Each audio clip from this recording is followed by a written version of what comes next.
भ्रष्टाचार की जांच को लेकर ज्ञानेश प्रजापति ने लोट लगाते हुए जनसुनवाई में जिला कलेक्टर से लगाई गुहार। मंदसौर जिला कलेक्टर कार्यालय में आज आयोजित प्रति मंगलवार की जनसुनवाई में लोगों ने अपनी समस्याओं का समाधान करने के लिए जिला कलेक्टर को आवेदन दिए। इस दौरान अधिकांश आवेदन जमीन विवाद और नामांतरण से संबंधित थे। जनसुनवाई में लोगों ने अपनी समस्याओं का खुलकर उल्लेख किया और प्रशासन से त्वरित कार्रवाई की मांग की। इस प्रकार की जनसुनवाई का उद्देश्य नागरिकों की समस्याओं का समाधान करना और प्रशासनिक प्रक्रिया को पारदर्शी बनाना है। ज्ञानेश प्रजापति ने आज मल्हारगढ़ पंचायत में हो रहे भ्रष्टाचार की जांच को लेकर जनसुनवाई के दौरान जिला कलेक्टर से गुहार लगाई। उन्होंने आरोप लगाया कि पंचायत स्तर पर भ्रष्टाचार की गंभीर घटनाएं घटित हो रही हैं, जिससे स्थानीय निवासियों को कई समस्याओं का सामना करना पड़ रहा है। प्रजापति ने इस भ्रष्टाचार के खिलाफ जांच की मांग करते हुए जिला कलेक्टर से तत्काल हस्तक्षेप की अपील की।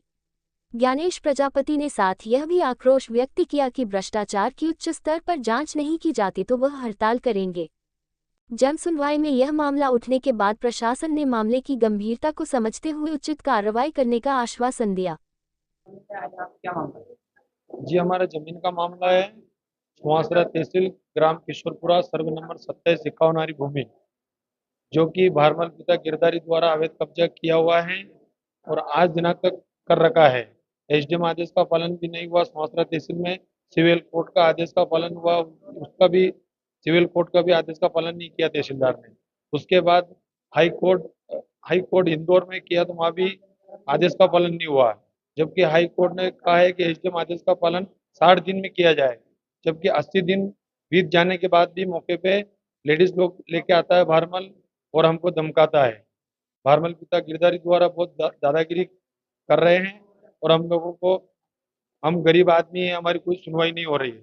थाने में जाते, थाने में भी कोई सुनवाई नहीं करता है और तहसील में भी चक्कर काट काट के हम गरीब लोग अभी तक चक्कर काट रहे हैं, जबकि स्पष्ट लिखा है हाई कोर्ट में कि 60 दिन में एसडीएम आदेश का पालन किया जाए और 1 जरीब 10 कड़ी भूमि पर अवैध कब्जा हटाकर मांगीलाल को कब्जा दिलाना सुनिश्चित करे। तो हम यहाँ कलेक्टर ऑफिस में मंदसौर आए हैं और कृपया हमारा हाथ जोड़ के यही विनती है कि हम हमारी सुनवाई करें।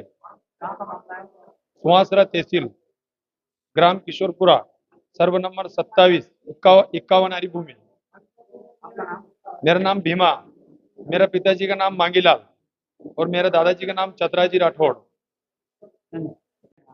ये मल्हारगढ़ नगर पंचायत भ्रष्टाचार का मामला है। मल्हारगढ़ नगर पंचायत में वार्ड क्रमांक 6 में नाला निर्माण हुआ है 56 लाख का। उसमें आपने टेंडर में 12 एमएम का सरिया का उल्लेख कर रखा है। ओपन नाला टेंडर है, उसमें जगह जगह आपने पाइप फंसा दिए, कई जगह नाला बना भी नहीं और 8 एमएम का सरिया लगाया गया। नाला पूर्ण रूप से फट चुका, रिजेक्ट हो चुका है, उल्टा पानी गाँव की ओर आ रहा है। इसी प्रकार आपने वार्ड क्रमांक 12 में 1 करोड़ 54 लाख का टेंडर दिया था नाला निर्माण का।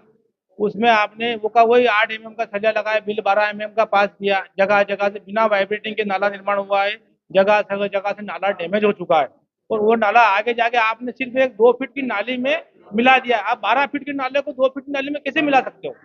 इसी प्रकार पुरानी जनपद वार्ड क्रमांक 4 मल्हारगढ़ में सीसी निर्माण किया आपने, 2 महीने हुए, उसमें आपने फर्जी रिपोर्ट बनाई। टेस्टिंग रिपोर्ट कहाँ से की, सैंपल कहाँ से लिया और वो रोड अभी फट चुका है।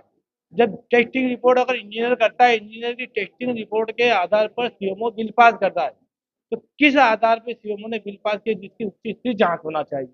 इसी प्रकार वार्ड क्रमांक 5 में भीमराव अंबेडकर मांगलिक भवन है, उसके ऊपर प्रशासन ने डोम की स्वीकृति दी थी, पर वास्तव में वहाँ डोम निर्माण हुआ ही नहीं, चद्दर शेड बना दिया गया।